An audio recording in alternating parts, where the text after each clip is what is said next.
So maybe you have a group of friends who want to play an RPG, but they don't have the time for a long, drawn out campaign. Or maybe your gaming group is at a lull between campaigns, or some players didn't show up, and you need something just to fill one session.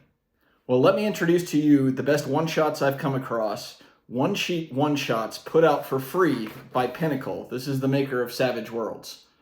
So on Pinnacle's website, these one-sheet one-shots, they have over 50 free one-shot adventures that you can use. Most of them, like I said, can be used in any setting. You can tweak them to be used with any system. You might have to know some things to create variations for DC, difficulty class. Usually you can just plug in a big bad at the end or something like that. Now with these one-shots, what they offer is more of a template than a full-fledged adventure. It doesn't make decisions for you. And for anybody who's made a campaign or adventure, this is how adventures are supposed to be made. It doesn't over-prep you for the adventure. So this particular one-shot is my favorite, Lover's Quarrel. I'll put the link in the description below, but I've run this one over 20 times across multiple systems. And I do want to point out that these can be run for any gaming system. It does not have to be Savage Worlds.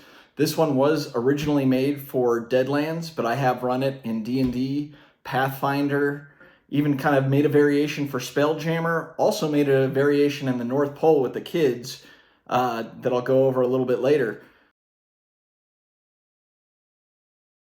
So just to explain to you my favorite one-shot, it's a very simple premise, and that's what makes it so great. Basically, a group of adventurers is passing by a town, and coming out of a church, which you could substitute with any building in any setting, is a woman running, screaming for help. She's grabbed by some bandits, pulled into the church, and there's kind of a plot hook, the hero's dilemma. Do they go help her, or do they keep going? Now, to kind of set this up in such a way that it makes sense, a lot of times I'll use this as you're passing a town on a long journey. And therefore, of course, regardless, you want to stop at the town. So even if you totally ignore the plot hook, which out of the 20 or so times that I've run this has only happened once, you still end up entering the town. So if you do save the damsel in distress, it turns out that she was engaged to the sheriff in that particular setting, who is now deceased, and the town has kind of been overtaken with lawlessness as a result. So from that vantage point, she really isn't all that pinnacle a role in the setting. It's just kind of something to draw the heroes in and maybe like an extra side adventure. If you don't save her and you continue into the town, you can easily, as a GM, set up scenarios in which it's obvious that the town has kind of become somewhat lawless, and heroes can inquire around to find out and learn that the sheriff has been killed. However, if you do save the damsel, who in this particular adventure is Maddie, but again, you can rename these characters, rename the town, do this in any setting. She does bring you to the doctor to look at the sheriff's body. Apparently there's some unusual circumstances around it.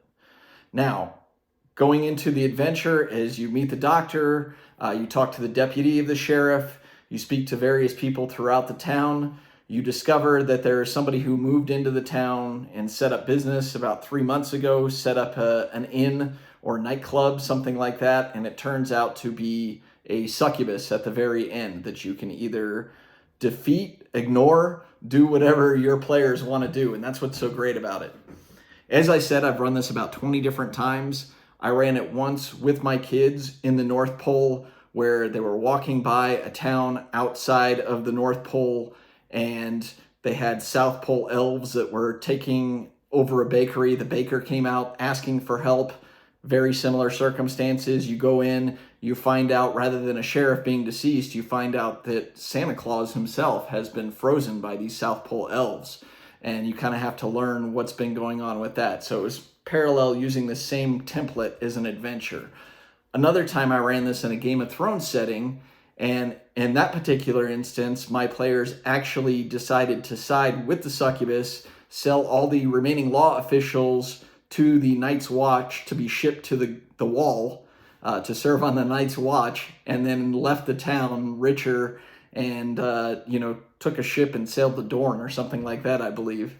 Another time when running this in Deadlands, I had a player who seemed to be somewhat fond of Maddie, and she ended up being a major NPC that continued on to additional campaigns.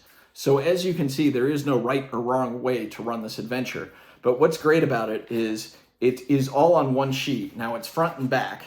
So, you know, one sheet or two sheets, I guess, depending on how you look at it. But it gives you some various locations in the town, some ideas to what townsfolk might say if you inquire about the sheriff, about the doctor, about the deputy, and then ultimately find out that this Madame Delgado, who is the big bad, who's a succubus, moved into town several months ago, and since then things just haven't been the same. You go into her place, you can confront her outright, you can kind of explore around. There's kind of some setting rules or what happens in her saloon, which is called the High Time Saloon. So your players can kind of work through that, discover that there's things like there's no mirrors in the saloon and nobody wants to see their reflection, that sort of thing. Ultimately, you have the setup, several locations on the page, the layout as to what's happening and why, and then some stats for the big bad, and then a few other NPCs or entities like the bandits that are grabbing Maddie at the beginning to pull her into the church. Now, in order to use this in additional settings like Dungeons and Dragons, I mean, you could be walking by a town on your way to Baldur's Gate. It could be various highway bandits dragging somebody into, doesn't matter what the building is, could be a church or a temple or something of that nature, could be an abandoned mill. And so you just have a couple of highwaymen to kind of start things off. As you explore around the town, you have some NPCs. Maybe eventually you work your way to, discovering and talking to the doctor and the deputy. The deputy is corrupt in this scenario, so you can take that however you want it. Persuasion rolls, different briberies might work on him. And then you make your way to the High Time Saloon. And you could use a succubus, you could use a vampire, you could use some form of a night hag or something similar to that, a witch. Any of these for a big bad.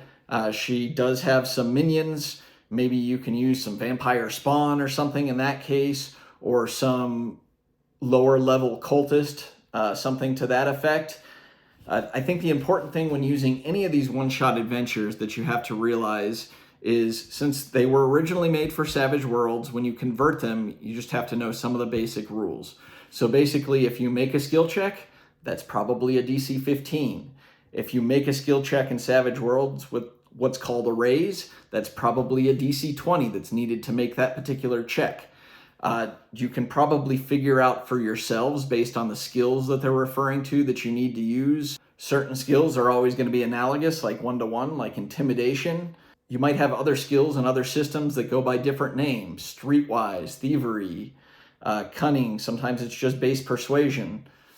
I think any GM should be able to figure out some of the different terminologies and what they might mean.